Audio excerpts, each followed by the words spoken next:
Hi everyone, Claudia and Waldo here, and today we're gonna do a video that is actually not very good for me and for my family and our family. So I have these charts, and I don't know if you guys can see them, but I'll try and put them a little bit close and I'll try to explain them to you.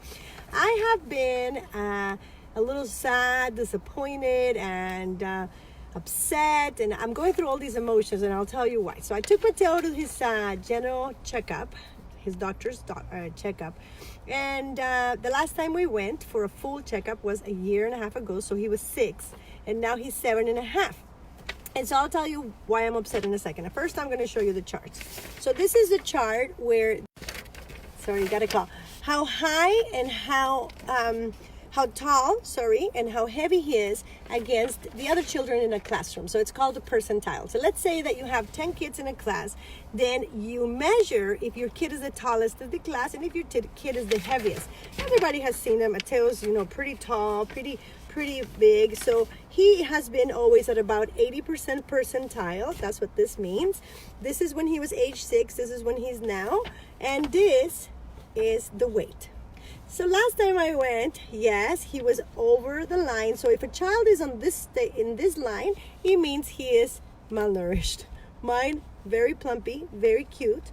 He's over this when he was 6. But as you can see, he has gone over it, lots over it, now age 7.5. Here's where it comes, and I am not kidding. I was in tears at the doctor's, okay? This video is not, I'm not exaggerating, okay? I got Waldo to prove it. So here's the thing.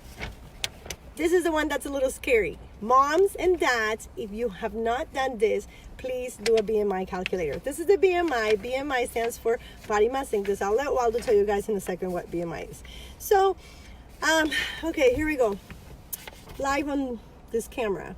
So Mateo was already, his BMI was already over, but now is on danger zone. So as you guys can see, there's a little dotted line here, and now Mateo has fallen in danger zone. So the doctor said, okay, Claudia, this is it. It is not about looking good. It is not about his weight. It is about his health. You're killing this child with love. That's how she said it. And so what happens is we keep feeding our children the wrong foods. So Waldo and I have a pretty good lifestyle. We eat well. We coach people into a great lifestyle, and we talk about nutrition to you guys. We talk about fitness. And so what do you think about what is happening to Mateo and a lot of our kids today? Because he has seen me. I am so concerned. It's been a terrible week for me. So what's your opinion?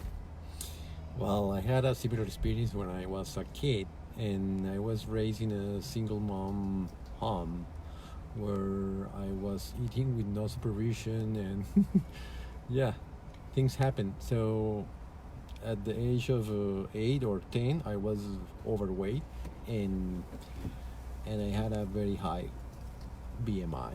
So BMI, by the way, is a mathematical relationship between your height and your weight. You can Google the term BMI, and there are several online calculators.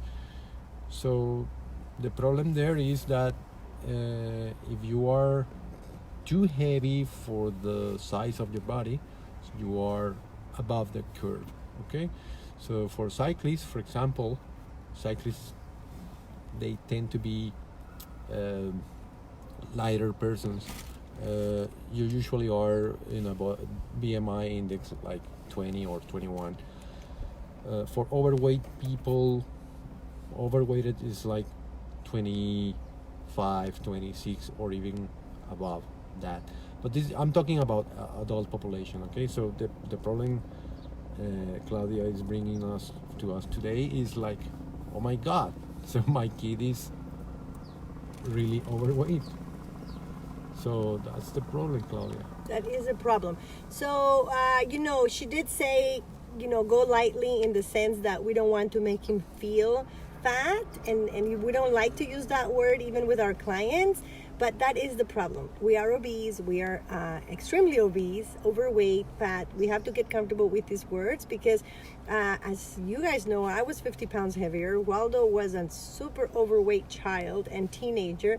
So it's not like we're trying to teach people something we haven't gone through. So what you're going to start seeing is a lot of tips for moms and dads with young children, because we are changing Mateo's lifestyle in tiny ways. And so just to finish this video, what was the big problem? The big problem was that I was just allowing him to eat a quick snack, kind of like slash lunch, which was chicken nuggets, fish sticks, pizza, and sandwich for lunch. And then we would actually give him a good meal when he came home from school, which is lentils and beans and, you know, beef and rice and chicken and all of this. And I was thinking, you know, he doesn't have a lot of time at school, so let's just, you know, he eats well in the breakfast. We give him 2 eggs, 1 bread, fruit.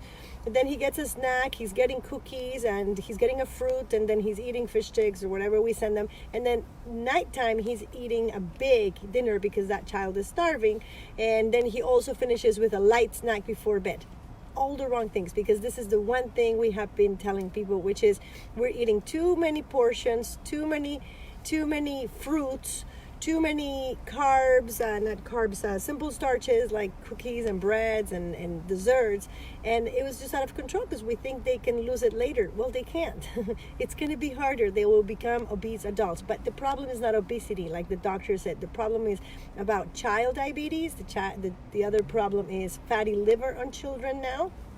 And he'll end up an adult with cardiovascular problems. So this is it, guys. This is it. So no more for today. I don't like long videos, but we are going to be touching a lot on that, and you guys are going to start seeing Waldo and I doing some more clips. We're launching very soon our new coaching business focused on nutrition, and we plan to do a lot for children. We want to go to schools. We want to talk in, you know, community centers to moms. We want to teach parents to feed their children properly, to exercise with their kids, to exercise as a family. So that's what you guys are going to see. So that's all for today. Anything else? Not today. Okay. Thank you. We love you guys.